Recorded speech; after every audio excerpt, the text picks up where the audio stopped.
Morning. All right, well, good morning, guys, and welcome to our Q&A event. So with me today, we've got Vanita, Brisbane Celebrant, and Julia from French Affairs Stylist, and obviously myself, DJ Brad. And really, this event that we decided to host was really just to help people in the community, whether it be from a bride's perspective or a groom's perspective, or even if it's just from a supplier's perspective as well, and really just to take some questions. So what I thought I might do is just hand the mic around and we'll just introduce ourselves and tell us a bit about what we do. Good morning, everyone. So I'm Vanita. I'm a marriage celebrant in Brisbane. I've been doing this celebrant thing for about 12 years now, so it's wonderful. It's a great job to have, but I know we're all going through a bit of a rough time at the moment, so I'm sure there's a few questions about that as well today. So throw them our way and we'll try and help you. If not, I'm sure we'll go back, research and send you any answers. I'll pass you on to Julie. Thank you. Hi, I'm Julie from French Affair. We have been going probably about 18 months as full-time stylists and planners. We do everything from DIY hire right through to full wedding planning. So any questions that you may have regarding timing, what you book first, how you go about booking things, just let us know and we will answer. Thanks, Julia. Thanks, Vanita. So bear with us if we do have any technical difficulties, and we'll try and push through them. We've just had a mad setup here to get done in the park, and then we had told we had to move. So that was really fun. So we weren't prepared for that, but that's okay. The show must go on, as they say. I think we all know that COVID has changed, I think, significantly for a lot of us, not just for the general public, but for the weddings, the industry, suppliers. We've all had to adapt and make changes. And I guess the good news is that some of those restrictions are starting to relax a little bit. We've all sort of been changing with those restrictions as we go. So why don't we go to Vanita first, and you can tell us a bit about, from a celebrant point of view, what sort of things you've been noticing happening. Yeah, it's been a rough ride this 2020 for all our brides and grooms and for vendors as well. So I think the biggest thing at the moment is the latest restrictions in Brisbane. Yes, we have eased a lot compared to our southern states. We're allowed to have weddings now of up to 100 people in a venue. But I think the best thing to do, if you've got any queries or concerns, chat to your venue, chat to your celebrant. I know I have read the Public Health Record Directive inside out, upside down. I dream about it in my sleep. I know a lot of information and I pass that on to my couples as well. But the big thing I think is talk to your venue if it's an in-venue celebration, because they have a lot of things they've got to follow as well, COVID safety plan. Chat to them, but chat to all your vendors. We are here to make it happen if you want to go ahead, and we just are going to bust our butts trying to get it to happen for you, because we want you to have the wedding day of your dreams. It may look a bit different. Things are going to look a lot different, not just in the wedding world as well. So I think we all have to adapt a little bit there. But our thoughts are with you guys the most, our brides and grooms. We just want you to have the most amazing day. And if we all work together, it will be an incredible day, and you'll have a wonderful time and build some great memories. So I think that's probably, from my point of view. Look, there's a lot of legal things we have to jump through as well, but we can go through that sort of offline. But I think the biggest thing is communicate with everyone, talk to us all, because as I said, we just want to help. We just want to make it a really special event for you. What do you reckon, Julie? Thanks. Yes, we've had a lot of cancellations, a lot of postponements more than cancellations, but we are finding the trend. The last 2 weeks for French Affair Hire have been absolutely frantic. It's been so busy, and it's been busy with people who were going to, say, marry in Byron Bay or just over the border, Tweed, and now they can't, so they're having backyard weddings, and we're finding our DIY is just really booking out very quickly.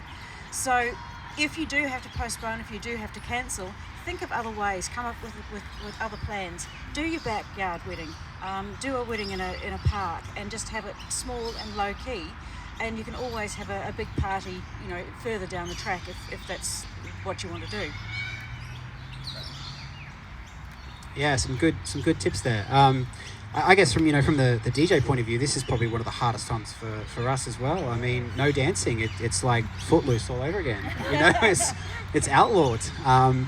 And that's probably one of the biggest things that I think I've struggled with is saying to people, look, happy to be there at your wedding and provide some music, but we just can't dance. So What are you doing instead of dancing? What sort of things are you doing? yeah, so I think, one of the great things about some of us, some of our DJs in the industry is that they also double as your MC. And so that MC role can play a significant part in actually providing not just, the flow of the night and planning the night with you and sitting down and working towards some of those issues, but also providing them entertainment. We know that, the shoe game is really popular at weddings. We see that a lot of people doing that. There's a lot of other games you can do that get your guests involved. We've seen things like people doing trivia at their wedding, which is really fun, gets the family involved and getting some prizes out to some lucky guests that get picked the right answers. We've seen slideshows happen, people having nice slideshows and making it more intimate and making it more sort of, more treasured for people to think back on. You can also use other ways to enhance your first dance. So we know that you can have your first dance as husband and wife, or bride and bride, groom and groom, and then you can have your father-daughter dance as well. So there's lots of ways that you can enhance that, maybe by providing a bit of vocal edits or backing tracks or some special music and telling a story, even a bit like what you do at a wedding, in terms of how the couple met and just really enhancing it. So there's a lot of ways that we do as well in terms of a DJ to try and still keep the night entertaining and still keep the night flowing, and not so much have that party scene that we all want to see on the dance floor, but rather just focus on how we can make some really intimate times or some fun times through the guests and connecting with them, whether it be through a game or through an activity or even just telling a story. Yeah. Colleague says music bingo. Music bingo, that's a great one actually. Yes, I have heard of that. So again, these are great ways that for a DJ, we're not just playing music. We're also focused on entertainment, and I think entertainment can be many different things. Like you said, music bingo is a great example of that. It could be having music trivia. It could be having just having some nice background music that you've selected, and then telling a story with that music to really invoke some emotions. If you're having a first dance and that song you've chosen is really, really significant to you, we can tell a bit of a story about that and let people understand that connection that you have as well. So that's a great point, Kylie. Yeah. Well, I think we should get off the COVID topic, because COVID's really boring and I think we're a bit all over it. But I thought if you have any other questions out there about the styling for the day, your actual ceremony, the reception, DJ, MCing, because we cover all those things. I just thought there's a couple of questions that were thrown at me last night just from some friends about, what does a celebrant actually do? So I'll just maybe go over a few of those. So a celebrant will get you legally married. And that's what a wedding day really is all about. That's what, you're starting the day as a married couple.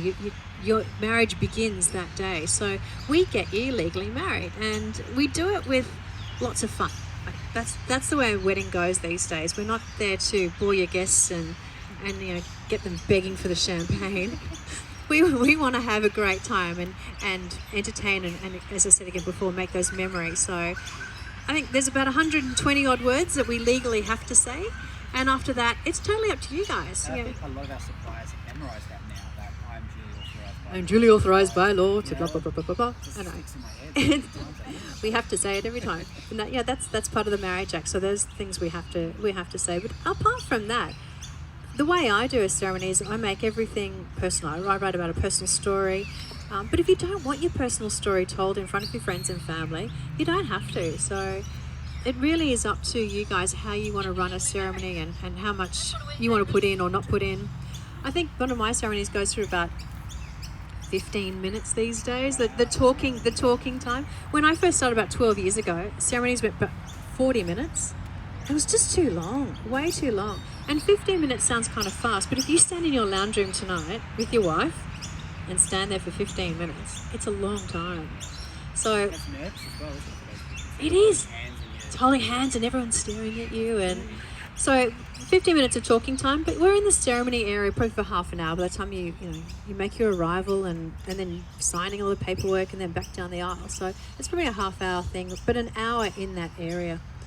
And from a styling point of view, it's lovely to have that nice area beautifully styled so you can stick around and have a few chats with your guests afterwards. Be careful on the mingling side, but at the moment, but we can get away with a bit at the actual ceremony. So that's how a ceremony goes from my point of view. Do you want to have a chat about the ceremony setup? So ceremony setup takes a lot longer than what most people think. From the day before, where we're packing the items in the van or in the trailer, to setting out on a park. One thing I will say, if you are having a large arbour that needs to be pegged down outside in a park area, please make sure that you get council permission, and do ask if you can put pegs in the ground, because there's been so many people that have been fined by councils for putting pegs through their irrigation systems. So that's one of the Make a booking. yeah, and make a booking so you don't have to move at the last minute like we did. But yeah, from a styling side of things, to get your chairs just perfect, to get them evenly spaced, to make it look perfect, it takes time. It's not just a 15-minute job. It does take a lot of planning, and you've got to look at your inclusions. Are you having too much? We do often find that our couples are wanting this and that and the other thing, and I'll say to them, look, it's too much. It's going to look overcrowded. Simple is better, and I think that's a key fact for everybody. Simple is better. And so tell us a bit about the styling we've got here. This is obviously one of many that you can do and configure. I mean, I watched you, unload this and set it up, and you've got other options as well, right? You've got other different types. Tell us about them. So the rustic styling. It's chic, I never know. Well, I was going to say it's been known as rustic for years and years and years. Now people are rebranding and calling it country chic or various other things. So, but anything that's very natural. So you've got your here, for example, we've got our timber doors. We haven't had a chance to dress it yet because we had to move positions. So we'll have behind the camera, there's just everything everywhere. It's just absolute chaos. It's one huge mess. But here it looks great. For us, we've got this timber arbour. We've got another plain brown one. We have a white timber arbour that we put chiffon curtains and so forth on. We've got a couple of wrought iron arbours. That's what we got. We've got a lot. We've probably got about 8 or 9 different styles of arbours. And what's really popular at the moment? What are you finding a lot's getting put down? A lot of the natural look for the moment, although there is a swing to heavy florals. Yeah. So Is that for spring, or is that for spring? Heavy florals, lots and lots of florals That must take a long time being to set added. up. It does. But for us, we have a variety of arrangements, and we will then add colours, roses, other flowers. As you can see down here, we would start with just plain white, and then we just add colour in to match your colour palette. We're bespoke, which means we will make things especially for you. If you want a particular coloured draping, for example, then I'll sit down and I'll sew that. I'll make that just for you, and then I'll hire it to somebody else afterwards. But it will be yours, and you'll be the first to have it. So going above and beyond. Yeah, we do. We try to go above and beyond. We under promise and over deliver. That's just one of our little key sayings that we say in the house. for the wedding industry? Yes. I do have a question back on COVID, unfortunately. It's all right. Whose responsibility is it with ceremonies, with the seating arrangements, to make sure social distancing is happening? Is it celebrant, stylist, bride and groom? Whose responsibility is it by law? It is, it is up to the couple. at the end of the day, really, but it's also backed up by the stylist, the celebrant. We are not police or lawmakers. We are there to try and ensure that the safety plans are followed. Again, just make sure you check with the venue if it's in a park, all that sort of thing. We know that people have bubbles, so you will have some clusters. Obviously, a husband and wife can sit together.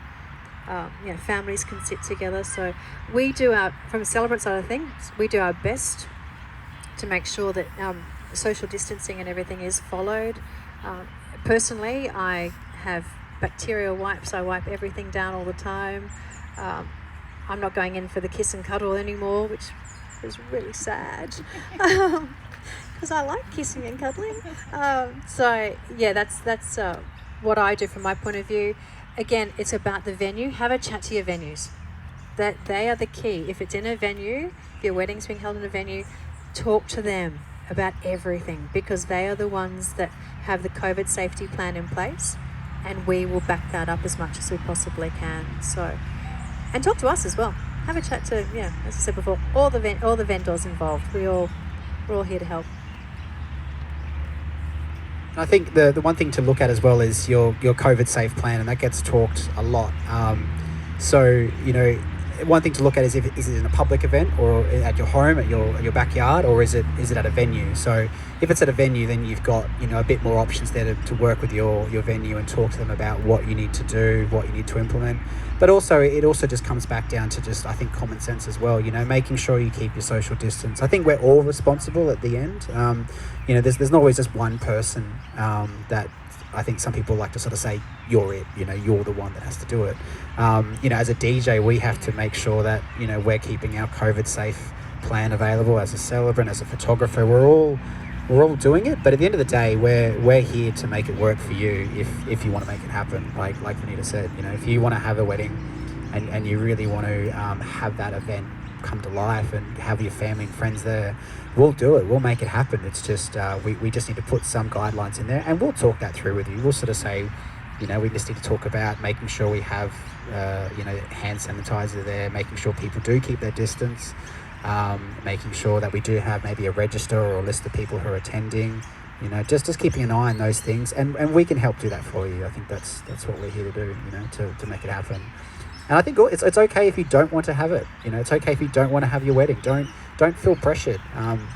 As much as we want to be there and help make it your day and really make it a special event, don't feel pressured. I think that's one thing people should keep that in mind as well. There's going to be plenty of time to celebrate later. Exactly what Brad just said. Don't feel pressured that you have to have your wedding.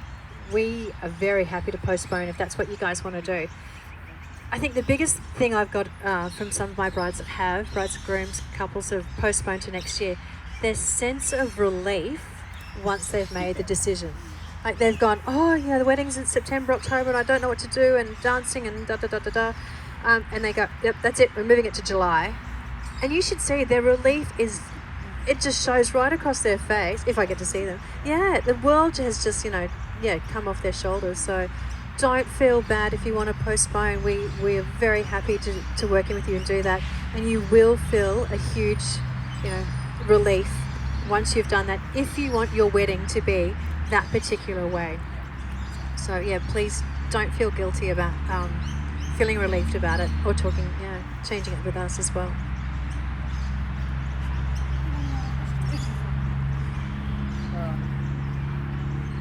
There's no question. I'll ask the questions in the sheet, though. So we prepared some questions in the event that no one does ask a question. But if you did have a question, feel free to ask. If you've just joined, if you've just come along and you're not sure what's going on, this is really just an open event. We actually don't know how many people are out there at the moment. All we see is tripods and speak. Oh, we got 7 people. There we go. Hey, we got 7 over here. We got 8 over here. We got 9 over 10 over here. 1 over here. No, and some frisbees. That's right. So if you see a random frisbee fly by, we're just in the middle of a bit of a sporting Olympics of the frisbee throwing at Pine Rivers Park here. So hopefully they're really good aimers and they shoot for the target. Anyway, sorry, go on. So I actually had a question that I thought of. What considerations should we be making if we previously were looking at a venue and now we've decided to do it at home? Do we need to think about anything? Obviously, there's no venue now, so there's no PA system, etc. So I think if you're thinking about changing your venue to now having it at home, one thing as I would recommend is have a look through your contract and look at what you've signed up for first, whether it be with the venue, whether it be through the entertainer, the celebrant, the stylist, because it changes things quite dramatically, I think, when you shift from one location to the other. And look, we understand that right now this is the time where you might be sitting on the edge wanting to change your location and maybe just keep it home. So I would probably say have a chat to your venue first and just see if they've got any sort of conditions around what you've paid deposits for, and maybe you've put some down payments or made a number of payments, and see if they've got some flexibility there for you. From my point of view, it's not much of a big difference depending on your numbers. Numbers are a different issue when you move away from a venue which has a COVID safety plan in place to having it at home where you don't have a COVID safety plan in place. So that's something you really, really need to talk to your celebrant about, because there are limits there. Other than that, we would love to come to your home, your grandma's home, your uncle's property out at wherever. Again, we want to get you married. So yeah, be careful of numbers and, again, contracts with your celebrant. You may be having travel involved and things like that as well. So just talk. For us, we are more than happy to change and accommodate you in any way that we can. We've got one poor bride. She has postponed her wedding 5 times so far, and now it's happening in May next year. So 5 times this poor girl has come to us and said it's not going to work. And we've changed locations. We don't charge. There's been a lot of talk out there of people that are charging every time somebody changes their dates. You know, they're putting administration fees on and so forth. We don't do that. We don't agree with it. We will do everything we possibly can to assist you in changing locations, times, dates, absolutely everything. I don't charge either. I don't either. So what do we have to say at a wedding ceremony? Yeah, I think from just a conversation we had before, there's the 120 odd words we have to say, and after that, it's up to you guys. You don't have to write it. I'll write it. Or you can write it if you want to. But no, there's the legal stuff we have to say. Most of those 120 odd words are actually me that says them, and then there is a legal vow that each of the couple has to say as well before they can go into either their legal traditional vows or personal vows. I love personal vows. I was wondering, I guess allowed to object? What about old tradition where there's No. never any objection? Do they, No, we don't. No, we don't ask that. We don't even raise it. No. I've always wanted to know. I think it was- And we don't have obey. There's no more obey either in our vows. So, so no. It's very, very standard what we have to say. It's very easy to say it. So, but yeah, go the personal vows. I know I harp on this all the time, but personal vows just make a wedding ceremony, I think, and that's where you see the tears start. You know, the guests' tears, or the couple's tears, my tears. The photographer was crying on Saturday. They were good vows. So yeah, go the personal vows. What do you use to fill in the time between the ceremony and the reception? Because a lot of people are left hanging around and milling around. It's okay if it's at a venue, the bar may be open. You've got to take this into consideration. If it's hot in Brisbane, you've got to have a drink station, you've got to have shade. Larry's just talked to us about what happens between the end of the ceremony and then the reception beginning, and this can be a bane for a lot of people. I think sometimes the couple goes off with the photographer and has 2 hours worth of photos, and they've left all their guests to either make their way to the reception, to find a bar somewhere, go and have a drink, or left in the park and to fend for themselves. So definitely doing that. Have a drink station. Brisbane, it gets hot. At the moment it's a little bit cool, but anything out of these couple of months, it's hot, and you need to provide drink refreshments for your guests. Even if it's just a water station, just do something for them, some shade. Have a think about how your guests are going to feel. I know it's not about them, I know it's about you guys, but you do have to think about their comfort as well and how much they're going to enjoy the day. If you are going off to have photos and your guests are going to another area for the reception, have a chat to your photographer. A lot of photographers today don't take you off for hours and hours and hours. I think those days have changed a lot. Really good photographers get some amazing portrait shots really quickly, or they do all the candid stuff. Like, so much of the best photos are, I reckon, when you've walked back down the aisle as a married couple, you've got your guests there and they're all standing around giving you kisses, and here we go again, kisses and cuddles. Kisses and cuddles. And those photos are the best because you guys don't know they're happening. They're totally candid. They're natural and they're just beautiful photos. And so I think the less staged stuff these days is becoming quite popular. I'm not a photographer, so don't quote me on any of this, but that seems the way a lot of couples are going now. So, but yeah, do think about that time period between the end of the ceremony and the start of the reception, because it can leave people hanging a lot. So think of some ideas. Lawn games are good. I like lawn games. Do you guys have lawn games? No, we don't have long games. We don't hire them, but yeah, they are Yeah, really good idea. Yeah. Is there any questions? Natasha would like to know what the panel think about. You both, yeah. I'll just ask a question up here. Hang on, we already got one from Natasha, was it? Sorry. Yeah, Natasha Hill, she's obviously a wedding venue or something. She said... Yeah, she's a celebrant. Yep, from a few weddings I have done, venues will have their own COVID-safe plan where they take the details of just one person per family. I don't think this is enough, so as a celebrant, I am Taking all the details. I'm taking all the details, emailing the couple first to get most of the information, and then checking it off And pre-ceremony. there you go. And see, this is a great example of just how a lot of the wedding suppliers, like Natasha, who's also a celebrant in Brisbane, they are going out of their way to help couples take off some of that burden of planning a COVID-safe wedding. Which again, I guess from a bride's perspective, it's even more confusing because it's like, where do we start? What do we do? What do I have to do? So that's a great example of how we in industry are just coming together and helping take that stress away from you, and we'll help you through those steps. That's a great point, and good on you, Natasha. Thank you. Glenn McKay's also asked if your clients, the people getting married, are keen on breaking the rules, what should we be doing as suppliers? Thanks, Glenn.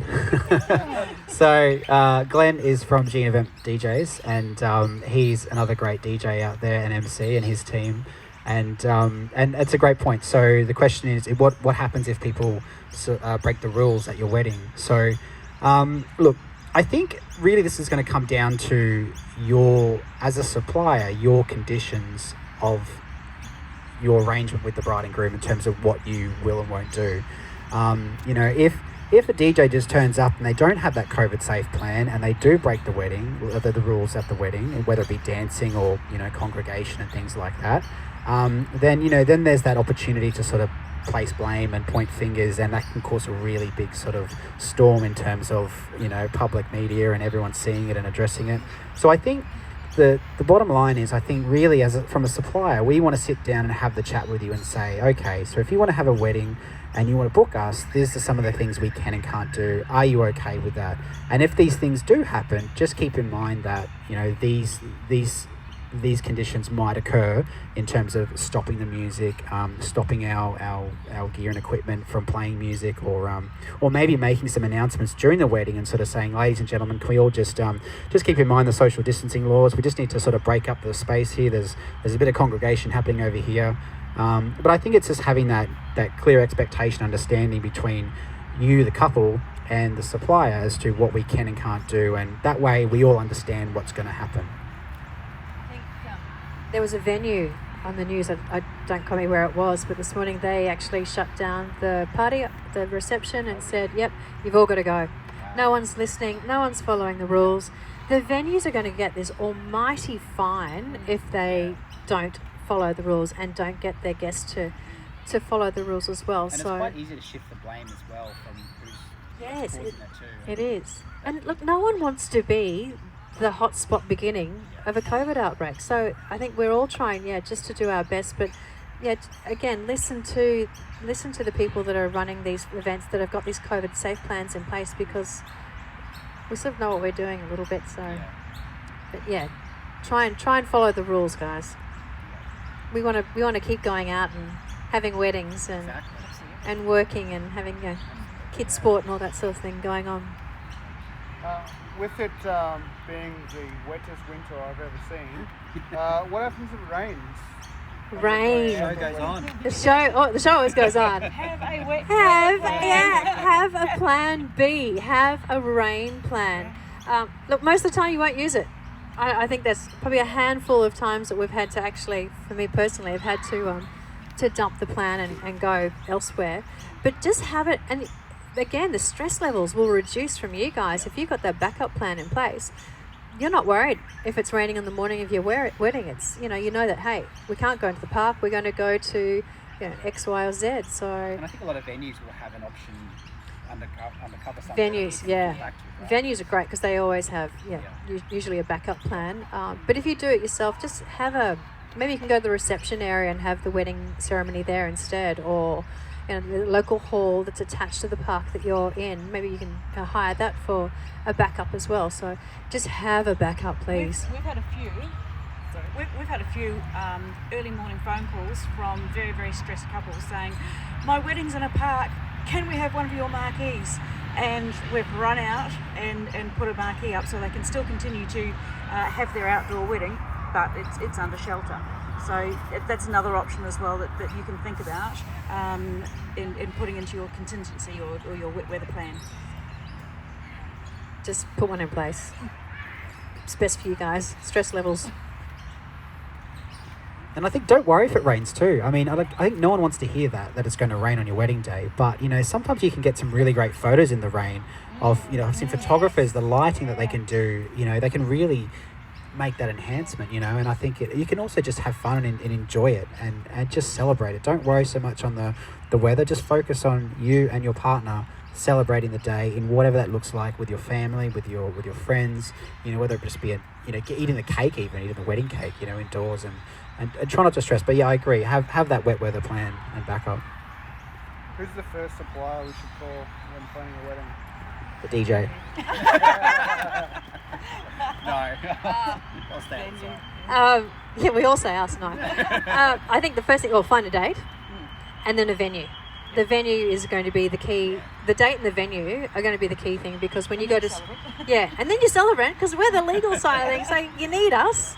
But I think it is, venue, celebrant, photographer, probably in that order, or celebrant, photographer, same level, because once you've got those big ones in place, then others can sort of line into that as well. But yeah, just definitely the venue, the date. Just pick a date. And lots of people this year went for these beautiful dates because 2020, is going to be the year for all of us. It's a fantastic year, but if that date doesn't work, but you really love the venue, don't worry about the date. And then if you really love a celebrant and you really want the celebrant, or you really want the DJ, or you really want the stylist, then talk to us and we'll find a date that works in with you guys. So pick your A team, and then we'll work around to get in there as soon as we can, as much as we can. But yeah, definitely date and venue, I think.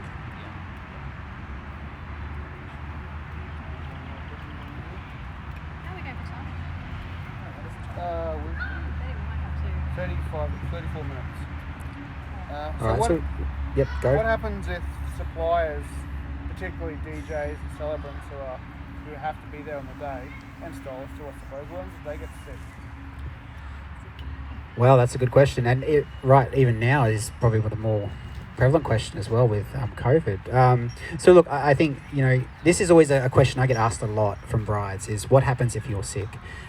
So from my point of view, for me to be sick, we're talking really sick. I think we're talking lying in a hospital bed, on an IV and in a coma or something, or we're talking really serious stuff. I think, if we're in, I guess before COVID days, if we just had a bit of runny nose and we felt a bit off, we'd still be there because, for me as a DJ, I don't want to let the couple down. But that being said, look, we can't predict what happens in life. And if something was to happen, we as DJs, we have a network of DJs we can call on. And we explain that to you when we book, so when you book through us. So, you know, for myself, if I'm sick and I'm not really feeling well, I have a dozen of DJs that I can call on at the drop of a hat and say, look, I'm really stuck here. Can you please help me out and take over this wedding? And I'll hand the information on to them. And usually we can do that within 24 hours notice, or even, you know, even on the day if it's really that bad. But yeah, I think for me, if I'm sick, then I'm still going to be there.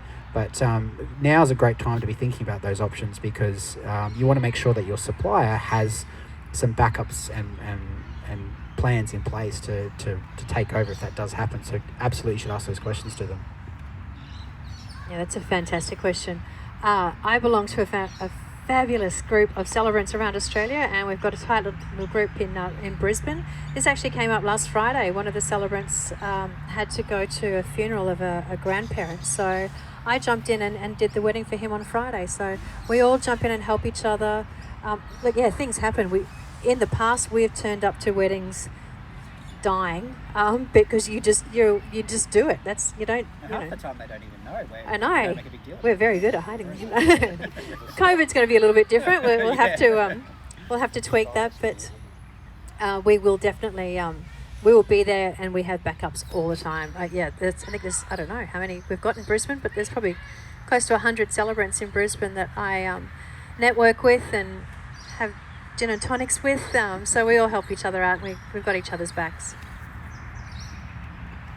Thanks. For us, we're exactly the same. We like to forge relationships with other stylists. If the worst came to the worst and we were unable to make it for the day in hospital, is about the only reason that you would fail, then we would call upon somebody else in the industry. Hopefully they're not booked, and have them have a plan. We always have a plan anyway, a written plan of how the styling is going to go, or we've got photos that we've taken, say, from Pinterest from other weddings that the bride groom have given us, and we can pass those on to the new stylist, or the person that's taking over in that emergency time. I think, just closing on that question, it's also worth noting that, myself, Vanita, Julia, most wedding suppliers will have some sort of organisation that they're a part of. For me, it's the DJAA, the DJ Alliance Australasia, and we have a number of members that subscribe and are part of that group where we can call upon each other for help. I think from a celebrant point of view, there's also one, Celebrant Society, there you go. So you've got the Celebrant Society.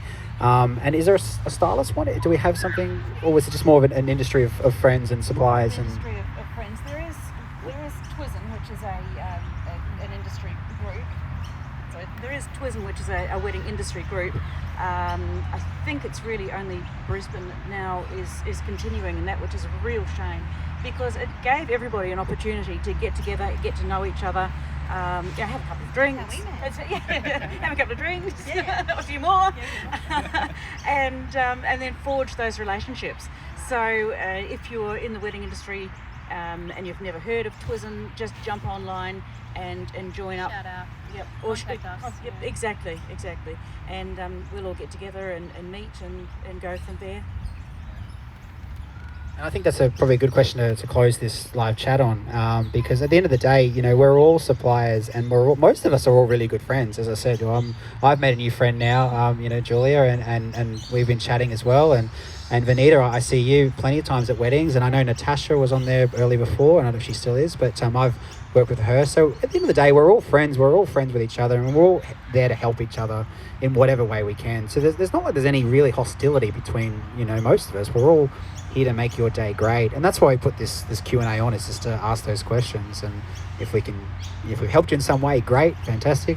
If you do have a question though, and you do want to ask a question, or you're not sure on something, or you want some help, feel free to contact us. So for me, it's DJ Brad. You can go to www.djbrad.com.au. You can stalk me on Facebook. You can email. There's so many ways you can contact us. Instagram. But I'll pass you through to Vanita and Julia so they can give their details, and we'll end it there. Yeah, contact me on any of the social platforms. Instagram, Facebook. VanitaManning.com.au is my website, and Vanita Manning Celebrant for Instagram and Facebook. So yeah, call, chat, yell. If you've got any questions at all, even if you think about it later in the day, just shoot us a message and we'll be more than happy to answer your questions. Thanks, and you can contact us on our website, which is frenchaffairhire.com.au, or on our Facebook, again, French Affair Hire, or just give us a ring if you want to talk to us. Give us a ring, pick up the phone, and call, and we'll answer all your questions. Thank you. Thank you. Done.